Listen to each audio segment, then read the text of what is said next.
बातमी बीडमधून आहे। बीडमधील मारहाण प्रकरणी आमदार सुरेश धस यांचा कार्यकर्ता सतीश भोसले उर्फ खोक्याला न्यायालयीन कोठडीत जाण्यापूर्वी व्हीआयपी ट्रीटमेंट देण्यात आल्याचा व्हिडिओ समोर आलाय।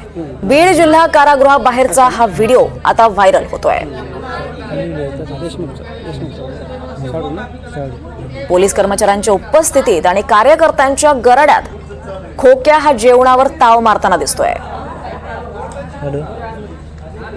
इथे दृश्य आपण पाहतोय। बीड मधल्या मारहाण प्रकरणी सतीश भोसले उर्फ खोक्याला न्यायालयीन कोठडीत जाण्यापूर्वी ही व्हीआयपी ट्रीटमेंट मिळत असल्याचा हा व्हिडिओ आपण पाहतोय आणि आता हा व्हिडिओ चांगलाच व्हायरल होतोय।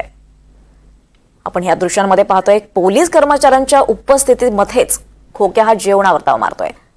यावर अधिक माहिती घेऊयात। आपल्यासोबत आपले प्रतिनिधी मोहसिन शेख आहेत। मोहसिन, खरं तर गंभीर गुन्ह्याप्रकरणी सतीश भोसलेला अखेर अटक झाली आणि आपण हा व्हिडिओ पाहतोय, त्याची बर्दास्त ठेवत जात असल्याचा हा व्हिडिओ आपण पाहतोय, काय म्हणायचंय?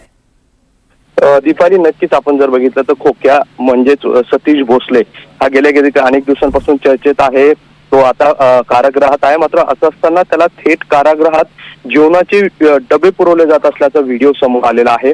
यावरून आता गंभीर आरोप होत आहेत आणि हे डबा कोणी पुरवला आता देखील प्रश्न उपस्थित केला जातोय।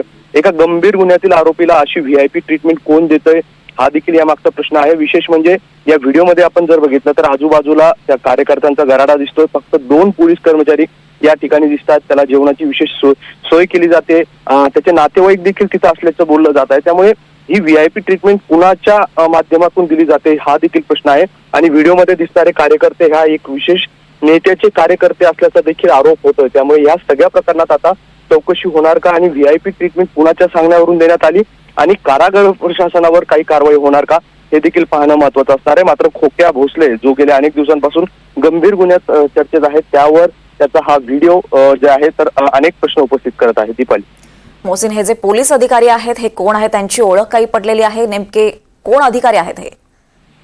जी प्राथमिक माहिती मिळते आहे ते या जेल प्रशासनाचे पोलीस असावे, कारण तो सध्या कारागृहात आहे। त्यामुळे कारागृहाचेच पोलीस असतात, त्यामुळे हे कारागृहाचे पोलीस असावे। मात्र त्यांनी ही सुविधा का दिली, कुणाच्या सांगण्यावरून ही व्हीआयपी ट्रीटमेंट देण्यात आली, विशेष म्हणजे त्याला जो व्हीआयपी डबा देण्यात आला होता, विशेष जेवण देण्यात आलं होतं, त्यासाठी न्यायालयाची परवानगी घेण्यात आली होती का? नातेवाईक जे आहेत ते त्याचे कार्यकर्ते जे तिथे पोहोचले होते त्यांनी परवानगी आतमध्ये जाण्याची घेतली होती का? आणि हा व्हिडिओ कारागृहातील कोणत्या परिसरात आहे, हे सगळे अनेक प्रश्न आता या निमित्ताने उपस्थित होत आहे। त्यामुळे आता या सगळ्या प्रकरणाची चौकशीची मागणी देखील केली जाते। त्यामुळे आता या सगळ्या व्हिडिओ बाबत कारागृह प्रशासन नेमकी कोणती कारवाई करतं आणि काय पावलं उचलतं हे पाहणं महत्वाचं असणार आहे। दीपाली, मोहसिन, खरं तर खोक्या हा सुरेश धस यांचा कार्यकर्ता आहे आणि आता अशा या व्हिडिओमुळे पोलिसांच्याच एका कार्यक्षमतेवर प्रश्नचिन्ह निर्माण झालेत किंवा संशयाचं वातावरण त्यांच्याबाबत निर्माण झालंय। धन्यवाद या सगळ्या सविस्तर माहितीसाठी।